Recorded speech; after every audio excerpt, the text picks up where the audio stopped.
in trepidation. Impossible to predict, I'm afraid. Months, perhaps longer. And when your memories do return, they may not be complete. Some may be mixed with things that have happened to you at other times in your life. Some may be distorted, or, he added cheerfully, seeing her despondent face, it may be like switching on the TV. Glorious Technicolor before you. She gave a wan smile. Now, said Dr. Kunda, we need to talk about side effects. Amy paled. It's nothing to worry about. There'll be headaches, naturally. You might find yourself getting more irritable than usual. It's also very possible you will feel paranoid. The most ordinary of situations may appear threatening. He smiled. So lay off the horror movies for a bit, eh? Yeah, sure, muttered Amy. Dr. Kunda flicked through the notes, as if searching for something, then looked up at her inquisitively. Do you have a next of kin? Husband? Boyfriend? Amy hesitated. No, she said, feeling the usual brush of shame. Nearly 30 and no significant other to contact about an emergency trip to hospital. She wondered if he was surprised, if he was judging her. He clocked her reticence. Girlfriend? He asked. Amy sighed. No, mother. Great, perhaps she will come and visit? Stay a while after you've been discharged. Amy murmured something non-committal. She would discourage it. Her mother lived in Dorset. It was too far, and Amy was sure she would be able to take care of herself. Well, time for rest, said Dr. Kunda. He straightened. Don't worry, he said as he turned to go. You might remember you've won the lottery. Amy watched as he left. Yeah, right, she thought.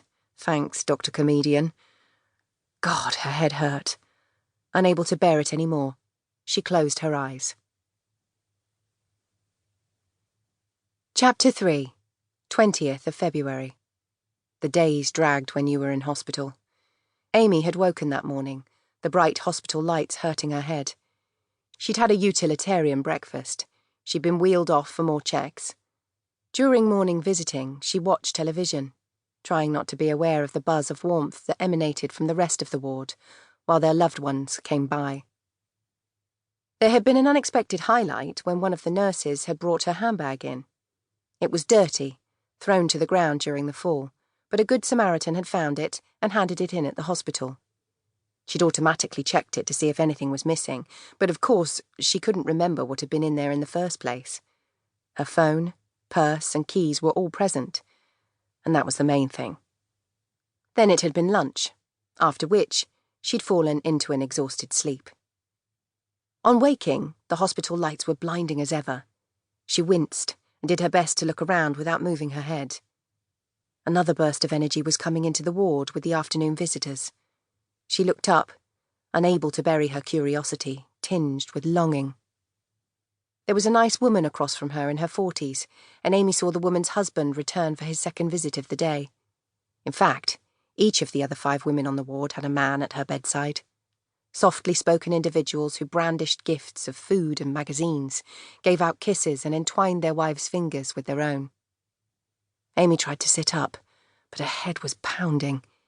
She squinted at her watch in hope, but it was at least another hour until she would be administered any more painkillers.